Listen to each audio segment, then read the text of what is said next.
নদীর মধ্যখানে একটা রেস্টুরেন্ট হইব। আপনারা ইন্দিরা নদী ধরে আমি ইতিহাস তৈরি করবো। আপনারা এই বাজার এমপি হইবার করুন, যে কাজটা করছি বাজারের অর্ধেক কাজ আমি আগাই দিছি। কথা বলে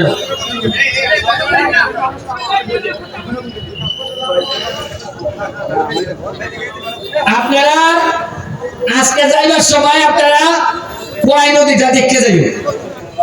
মরা খোয়াই নদীটা কিতা করছি আমরা, আর আগে কিতা আছি ময়লা না দইটা এমনি আতর লাগতো। এখন এটার মধ্যে আমরা স্পিড বোট চালাই।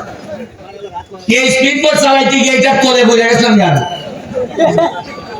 তলে বইয়া উপরেরটা দেখে আকাশ দেখা যায় না, দেখি উপরের খালি স্পিড বোট দেখা যায়।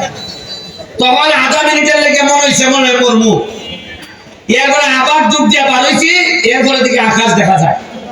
তখন আমার মনে হয়েছে এই মরা নদী যেহেতু আমার নৌকা তলে বলাইছে, এই মরা নদী ধরে আমি ইতিহাস তৈরি করবো। সোনার কাছে এটার 2 ঘন্টা রাস্তা, পুরা 3 কিলোমিটার। আমার মাননীয় মন্ত্রীর সাথে আলাপ হয়েছে, তারা আমার আশ্বস্ত করছেন এই পুরা 3 কিলোমিটার নদী 2 সাইডে ওয়াক হয়ে করে দিব। এই নদীর মধ্যখানে একটা রেস্টুরেন্ট হইব।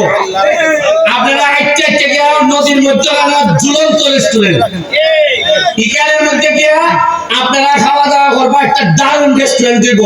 এটা খালি খাইবার লেগে না, যতটা না খাইবার লেগে তার চেয়ে দেখবার লেগে মানুষ আইব বেশি। আইন আপনারা এই যে মার্কেট সাইটতলা মার্কেটের লেগে লিস্টে নাম দেওয়া হয়েছে। আপনারা এই বাজারে সবজি বাজারে সাইটতলা মার্কেটের লেগে এটা আমি থাকতো এই মার্কেট আমি সাইটতলা করে যাইব। তবে আমার তাড়াতাড়ি হইল না, এটা এই বছরই মানলাম না। যদি আমাদের মাননীয় মেয়র তিনি যদি আরেকটু অ্যাক্টিভ হয়ে আমাদের সাথে, আচ্ছা একটা জিনিস আজকে দেখুন চাই, আজকে যে আমরা এখানে বোয়া যারা বোয়া এখানে সৈয়দ লিয়াকত হাসান ভাইস চেয়ারম্যান, আমাদের খাইরুল, আমাদের আরেকজন ভাইস চেয়ারম্যান খাইম ভাই, কেউ কি আপনারা মনের মধ্যে কি কেউ আছে এটা যে আওয়ামী লীগ বিএনপি? সবাই ভাবতেছে এরা সোনার ঘাটের, এরা সোনার ঘাটের বালাসা।